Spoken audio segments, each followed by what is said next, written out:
검찰은 즉시 항고로 결자 해지해야 합니다. 법원의 구속 취소 선고와 심우정 검찰의 석방 지휘, 후폭풍이 거셉니다. 검찰과 법원 내부에서도 비판이 나오자 대검찰청이 전국 일선 검찰청의 구속기간을 기존대로 날로 선정하라고 지침을 내렸습니다. 모순투성이 아닙니까? 1심 법원의 구속기간 산정 방식이 문제라면서도 항고 없이 윤석열을 풀어주고 법원 판결을 존중한다면서도 구속기간 산정은 기존대로 하라니 이게 도대체 무슨 말입니까? 검찰이 국민을 원숭이 취급하는 것 아닙니까? 검찰이 항고에서 상급시 판단을 받는 게 제일 확실한 수습 방법인데 왜 항고를 하지 않습니까? 이미 과거 수차례 구속 취소 결정에 검찰이 즉시 항고한 사례가 있었습니다.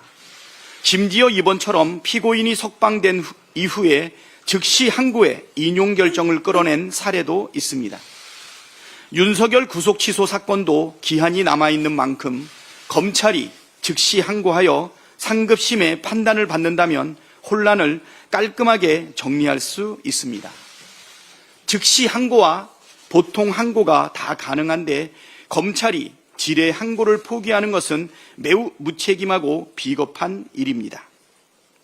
검찰이 끝내 항고하지 않는다면 윤석열 맞춤형 계획이라는 의심은 확신이 되고 검찰 조직은 내란 공범이라는 오명, 검찰은 내란 속의 탈옥을 위한 사법 특혜를 제공했다는 의혹을, 오명을 감수해야 할 것입니다. 사법체계 불신을 키우고 혼란의 원인을 제공한 당사자 심우정 총장은 즉시 항고로 결자 해지하십시오.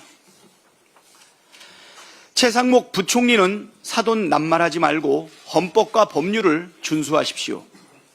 헌법재판소 탄핵심판 선고를 앞두고 최상목 부총리가 불법적, 폭력적 집회, 시위나 공권력에 도전하는 행위에 대해서는 어떠한 관용도 없이 법과 원칙에 따라 엄단할 것이라고 말했습니다.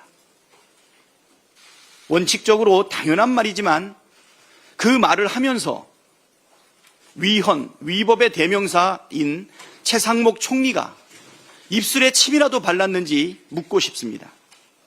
헌법재판소의 만장일치 결정을 무시한 채 마은혁 재판관 임명을 거부하고 법률상 지체 없이 해야 할 상설특검 추천 의뢰를 석 달째 이행하지 않고 있으면서 이런 말 하기 부끄럽지 않습니까? 불법적 폭력적 집회 시위와 공권력에 도전하는 행위를 부추기고 있는 주범이 바로 최상목 부총리입니다.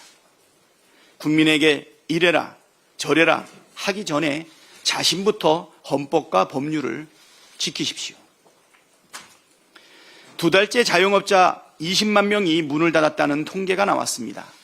통계청에 따르면 지난 1월 자영업자 수는 550만 명으로 작년 11월 570만 여명과 비교해 20만 명 이상 감소했습니다.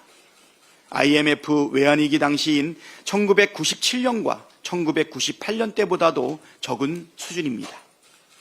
실업자가 늘리면서 실업급여 지급액도 크게 증가했고 고용보험 가입자 수 증가폭은 21년 만에 최저치로 떨어졌습니다. 서민들이 직면한 경제 상황이 정말 심각합니다. 서둘러 민생 회복의 불씨를 지펴야 하는데 국민의힘과 정부는 추경 편성에 몹시도 무성의합니다. 말로는 추경 필요성에 공감한다면서 행동은 하지 않습니다. 헌재의 결정은 존중한다면서 마은혁 재판관 임명을 계속 미루고 있는 최상목 경제부총리의 태도와 똑 닮지 않았습니까? 지난 월요일 여야 협의회에서 보인 태도를 보면 추경을 할 생각이 없어 보입니다. 국민의힘이 추경을 할 생각이 있었다면 연금이랑 연계해서 판을 뒤엎고 나갔겠습니까? 추경은 추경대로, 연금은 연금대로 논의해야지 이거 안 되면 저것도 안 된다는 게 무슨 심보인지 모르겠습니다. 국민의힘과 정부는 민생을 외면하지 말고 추경 논의에 적극 나서십시오.